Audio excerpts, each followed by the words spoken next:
Planet Amazon podcast with Adam Schafer, where we explore the world of Amazon and other e-commerce marketplaces. Join us as we delve into the latest strategies and tactics for successful selling on the world's largest online marketplace. Hello, my name's Adam Schafer, and welcome to the Planet Amazon podcast.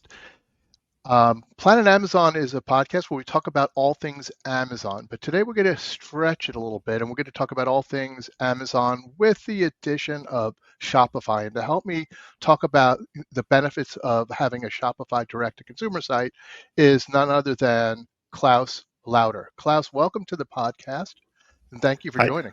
Hi, Adam. Thanks for having me. Klaus is the producer and host of a top-rated podcast. If you haven't heard it, it's called the E-commerce Coffee Break Podcast, and I recommend everybody go and listen to that. It's on Spotify and Apple and the others.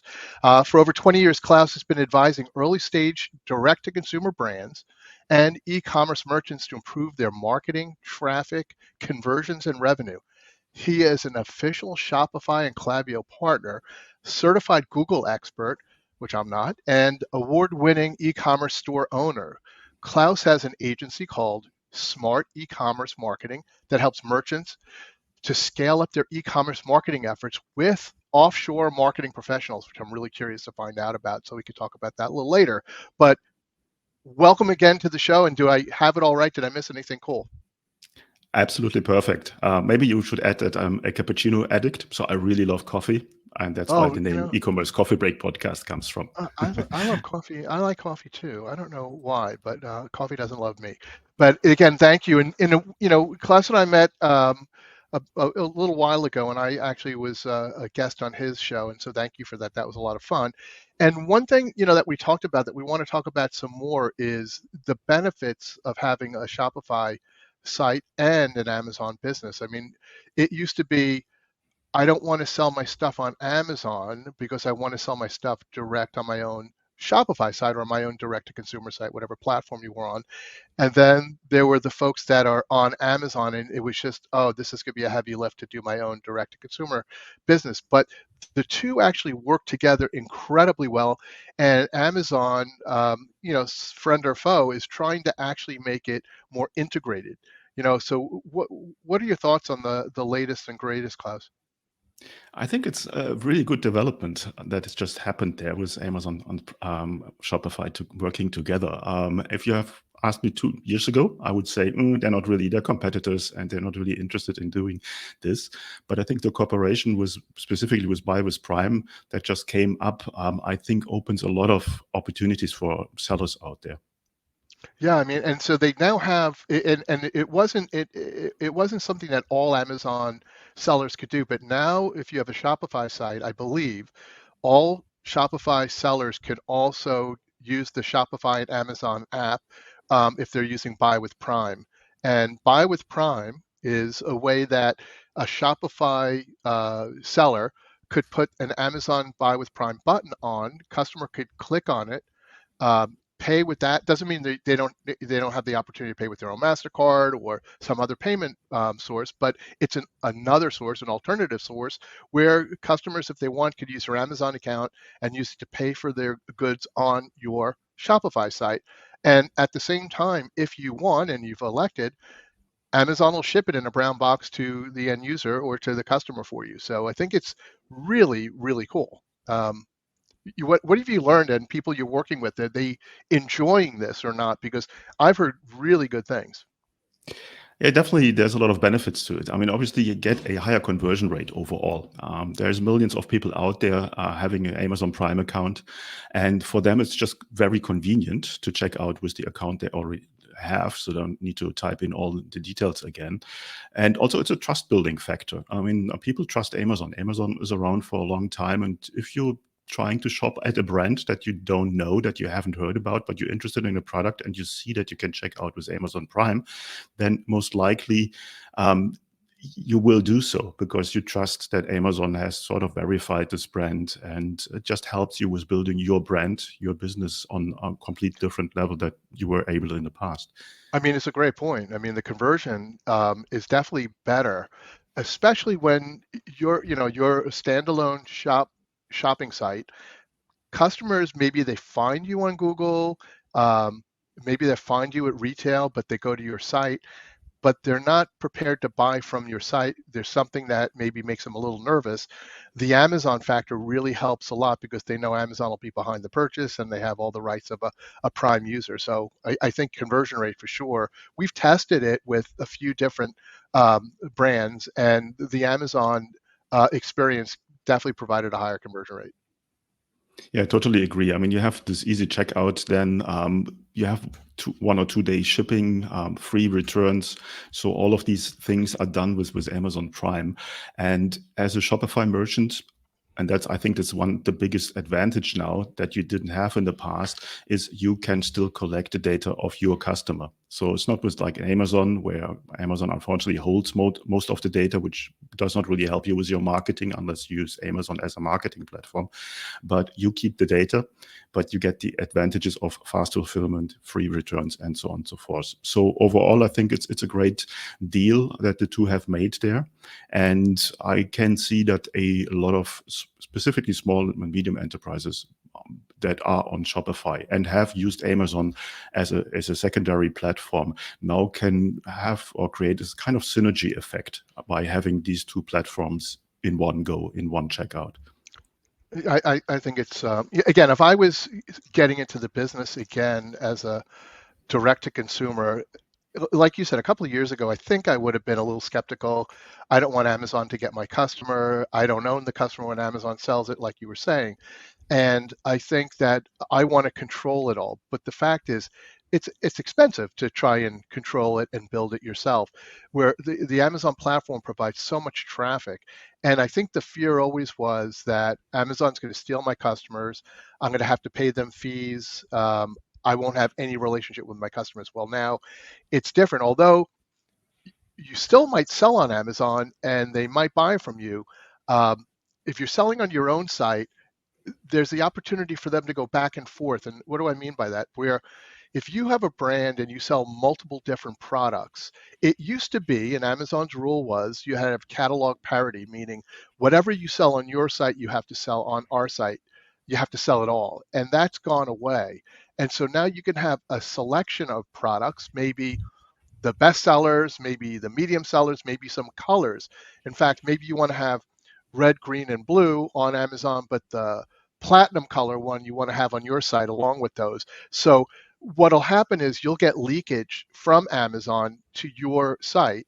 And also when people register, when they buy your products, you'll get that information for you to market to. So it's a pretty good deal. And that conversion rate is a big deal. And so it goes both ways. Like you could advertise on Google and push it to Amazon and look at the conversion rate. You could advertise on Google and push it to your own site. And it used to be, well, whatever the conversion, I'm spending less money on fees, so it's better margin for me if I send it to my site. Not necessarily anymore, because Amazon is going to give you a rebate as long as you apply for it and you're the brand owner. You'll get a rebate on the advertising you do that pushes traffic to Amazon. So I definitely recommend testing it for sure. Yeah, that's another benefit. I mean, you are allowed to use the Amazon Prime badge in your marketing, and not only on the product detail page on your site, but also in your socials, in your emails, and so on and so forth. So you basically, as a merchant, can go out there and say, listen, we offer buy with Prime. So again, another trust building factor there. And I think one of the biggest benefits is that listeners might know that obviously with Amazon, you have a very strict structure when it comes to the product detail page on Amazon. On your Shopify store, you can do whatever you want. It's your product detail page. So you can, and specifically if you have products where it needs a little bit more detailed information to convince people to buy from you, then you can put everything on your product detail page. As you do, you make it bigger, I mean, shinier, that's whatsoever. Huge. Class is That's huge. big. I mean, that's big. I think, and I wish I brought it up, but you brought it up, so I'm glad you did.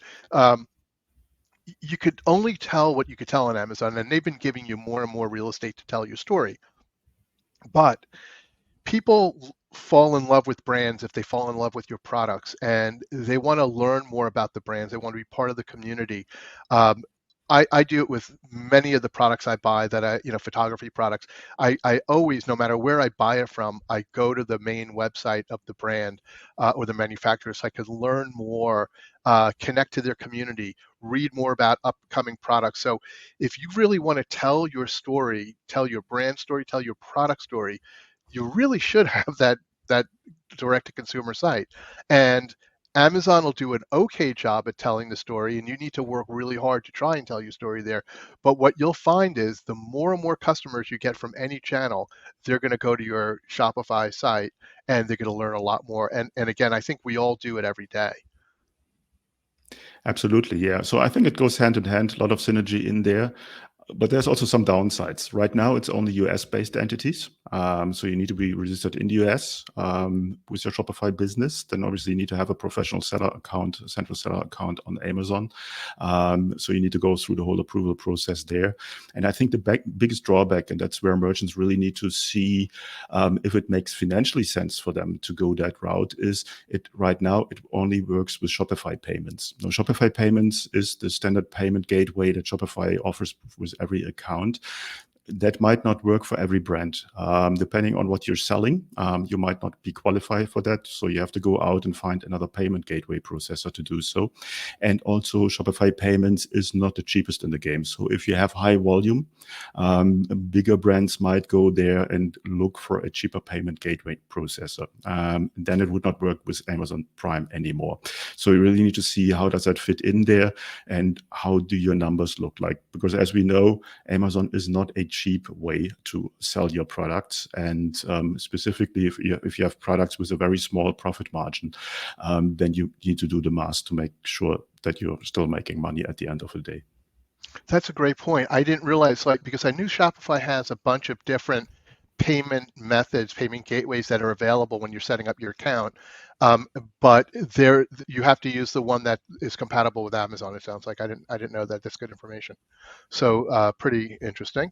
But again, I know that there's some like, oh, you guys, you're just trying to sell more Shopify or more Amazon. We're not. I'm trying to say, look, man, I've been in the business for a long time, and I've had my own e-commerce site, and getting traffic is everything, and getting new customers, and what's my cost to acquire a new customer.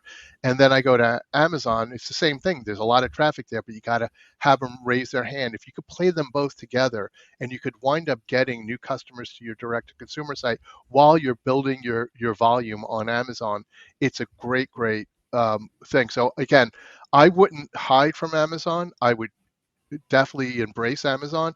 I wouldn't not have a Shopify site. I think without the Shopify site, you're kind of half a brand. You really need to tell your story, and you really need to connect with your customers, and don't just leave it to Amazon to do that. That's your responsibility as a brand owner. So I would do it for sure. But going to the logistics part of it, the multi-channel fulfillment with Amazon, I believe, has become so important. If, again, this is just me, but if I was a Shopify seller, I would leverage the inventory I have up at my FBA fulfillment centers and leverage Amazon's shipping rates. Although there's a cost for them to do the pick, pack, and all that, whenever I look, unless it's US mail going in a very kind of small flat pack, Amazon beats me every single time, no matter what I try to do to negotiate better prices with freight carriers on my side. Their rates, even with their markup, is better. So the fact that they could pick and pack it, so now I don't have to have people picking and packing my products and wrapping them up, and they're going to ship it in a brown box. They're going to be responsible for the delivery. To me, I mean, I think they're probably the best 3PL out there. What's your thoughts, Klaus, on that? I would break it down to a specific business. So what you do, I would not generalize and say everything works best with Amazon FBA. There's other 3PL providers out there which have meanwhile logistics that are very fast. But I think one of the reasons, and that's just me, is why this kind of marriage between Shopify and Amazon now has become reality is that I think Shopify started about, 2 years ago to build up a fulfillment network on their own. And that didn't go well. So it has become very, very quiet around this topic within Shopify. So I think they just, instead of reinventing the wheel, thought, okay, let's go and work with Amazon because they have the fulfillment there, they have the network, they have the warehouses, and so on and so forth. So there is definitely a benefit in there. But it might be that you're in a business where you need to pack your stuff yourself. Custom-made products, for instance, might be something like that. You got me there for sure. Yep. You can't give it to a warehouse because it's custom built. And there's a lot of businesses out there who are exactly doing that. Or just products that you cannot hold in a warehouse because of whatever your whole logistics is behind your product. So really break it down to the business that you run and look if it gives you the benefits. The benefit for the customer is clear. It's overnight shipping, 1-2 day shipping, the returns, it's seamless. You don't have it on your list. You leave Amazon to do it. So a lot of benefits there. But again, I would not generalize. Look what your business needs and then go. No, Klaus, I'm glad you said that. I mean, I was too bold in my statement of FBA only, but you're right. If it's a custom product and you can't have it there, or it's a build to order type of product, I get it for sure. For the mass type of product, typical, products that are smaller to even quite larger, FBA is definitely a good choice. So didn't mean to generalize, but you're right. I think I've definitely met some brands that are built to order, or they kit them together before they go out, and it's hard to stock that up at Amazon. But their freight rates are so good in general, again, outside of US mail, and even with some of the mail, they're better. But I haven't found it better. Like I look at UPS and FedEx, I look at 1-2, ground shipping. It's shocking. I hate freight because it costs so much, but they're better than most. That's true. Yeah. So what other tips and tricks can you talk about on the Shopify side of the house, and how maybe it would relate to Amazon? Basically, with this new solution, a lot of the tips that I gave in the past are sort of gone, because I was saying use Amazon as one of your sales channel. You should not specifically only focus on one sales channel. There's so many platforms out there, so many sales platforms. If you want to be successful in your business, you need to be on most or all of these platforms, depending on your business, because there's traffic. And you said before, traffic is important. There's traffic everywhere on the interwebs. You need to just tap in and find your customers on the platform they are on. Now, pretty much everyone is on Amazon. So again, you want to build up your brand on Shopify.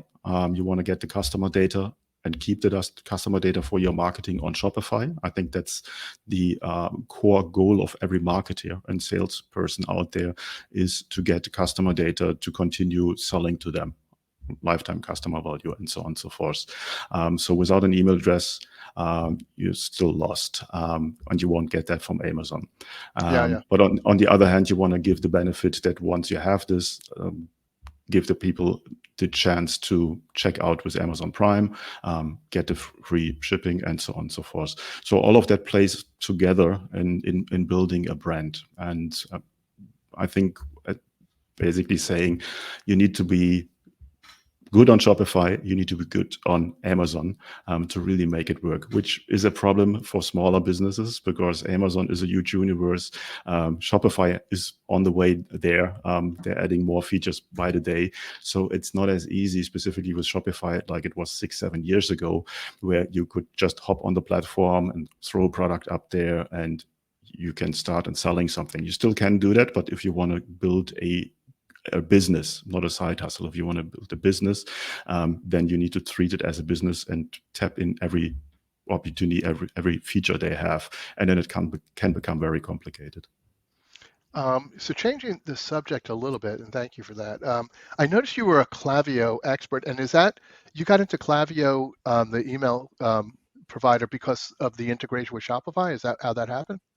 How is that? I mean, I used to use it before they were part of Shopify, and then we went on to HubSpot and some other stuff. But what do you like about Klaviyo? I mean, is it that powerful?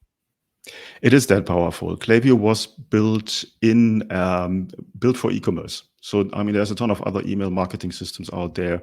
You have MailChimp and so on and so forth, but they were not built for e-commerce. Klaviyo was from the get-go built for e-commerce, and they had from the start they had a very deep integration into Shopify. Now, obviously, Shopify has invested in Klaviyo, so they're sort of part. It's not the same company, but they have a lot of shares in there, and the integration is just so close, so tightly knit together that it just works the best way possible that you can have. So I don't think, I mean, you possibly can do, but I would always recommend to use Klaviyo and Shopify if you want to do email marketing.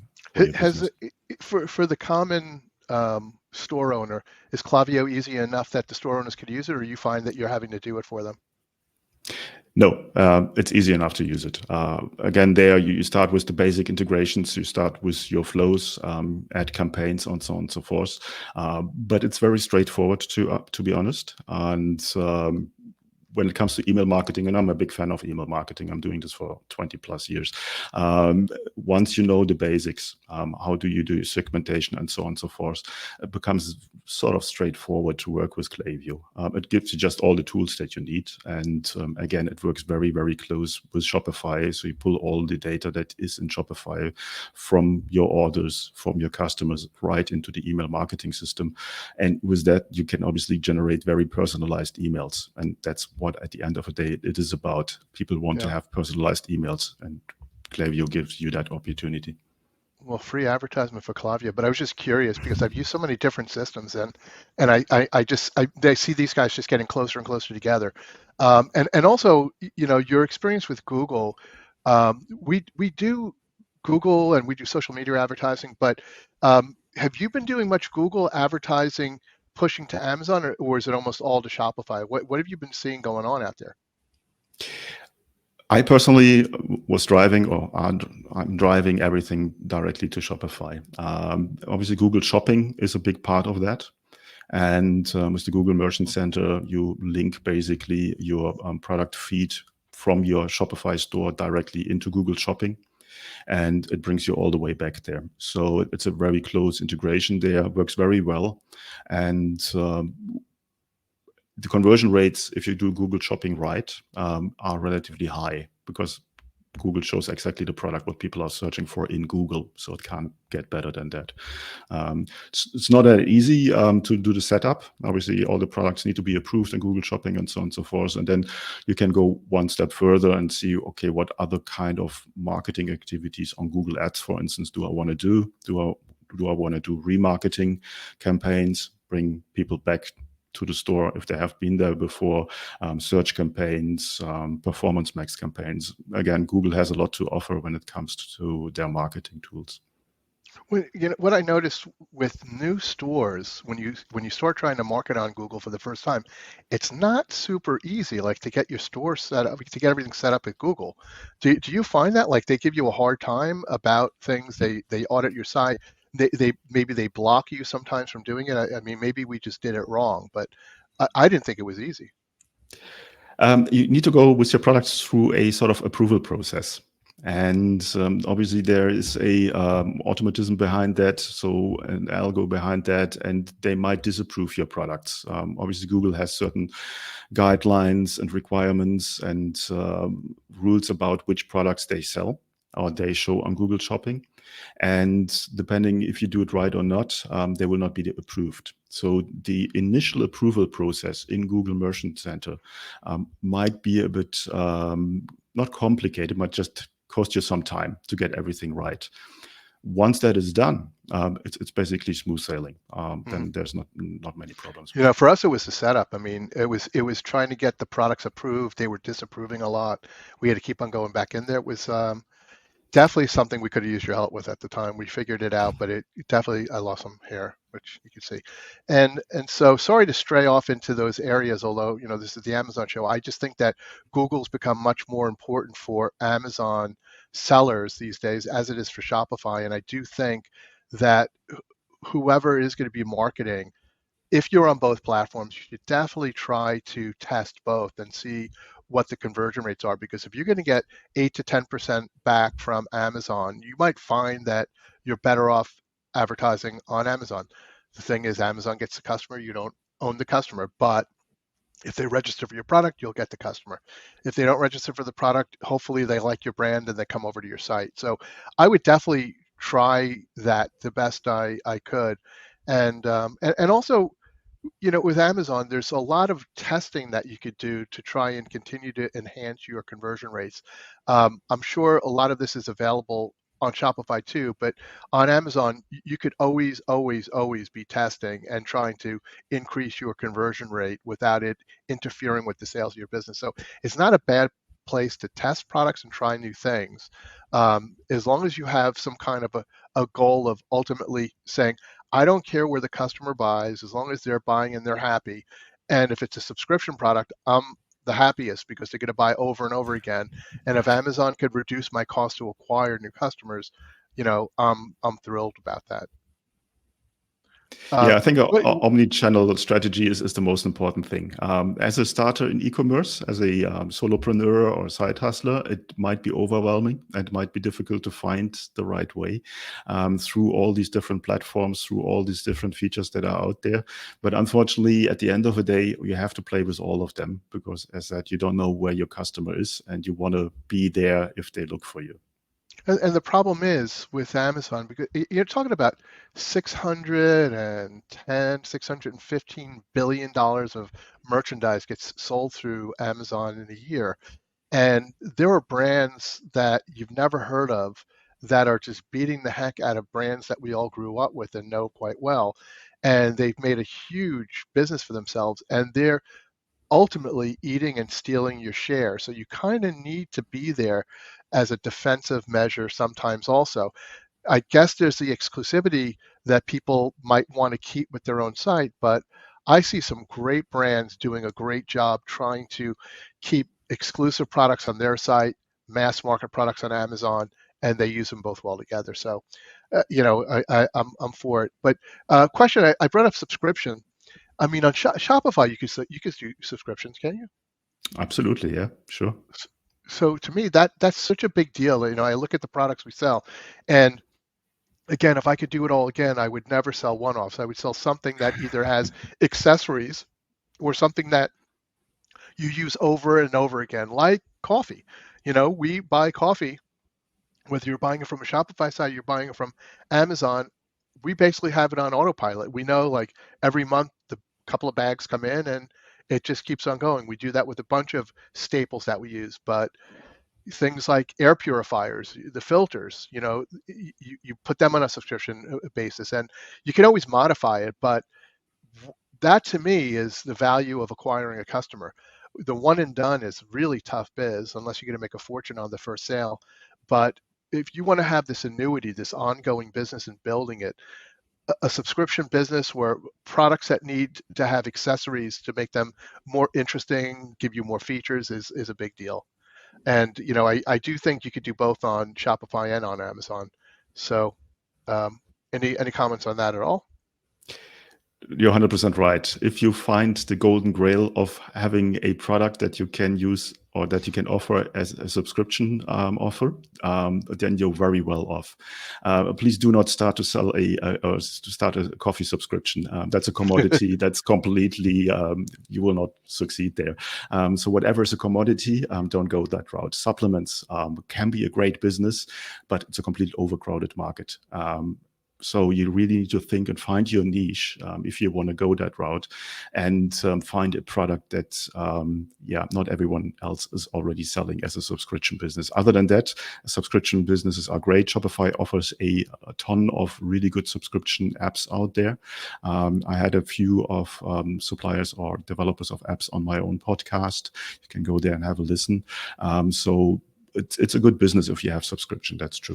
Yeah, and accessories. Like, so if you fall in love with the brand and you love the core product, and there are other things. So recently I bought an Insta360 Go. It's like a little sport camera, and it's super cool, and you could buy it, and it has everything you need to use it. But because I really enjoy the product, every few days I'm getting an email from Insta360, and it's got another accessory or another cool way to use the camera. And for me, the lifetime value, for anybody that loves the product, is much more elongated by having all these cool accessories. So it's not like I'm buying film. I'm buying another stand, another holder for it, another case for it. And, I'm sure there's 10 or 15 different products I'm going to buy for this thing over my time using it. So it's pretty cool. I recommend that to everybody. Accessorize. So with that, I know we sound like the Shopify, Amazon, we love it. There's definitely the things that are complicated about it, the things that get you upset and get you frustrated. But if you take your time and you learn how to navigate and you stay with it and you work with people like Klaus, like our company at Phelps United, we're here to help you navigate it. But it's think about being able to start a business without having to open up a store. You could do that with a Shopify site and by selling on Amazon. It used to be that it would cost you hundreds of thousands of dollars. I mean, back in the early days of internet, it cost us millions of dollars to create an e-commerce site that has 1/10 of the functionality that a Shopify site has already built into it today. I mean, you could do so much out of the box with Shopify for like no money, very low amount of money.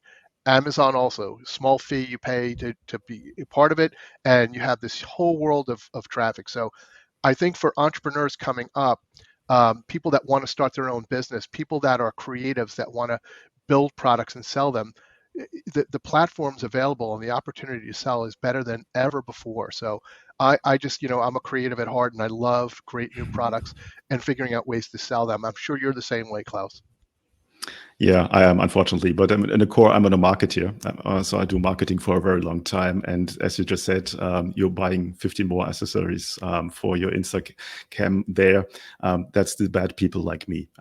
Being good at marketing Thanks, is just Klaus. making you buying more. So I have to apologize for every marketer on the show. No, we have to add some value.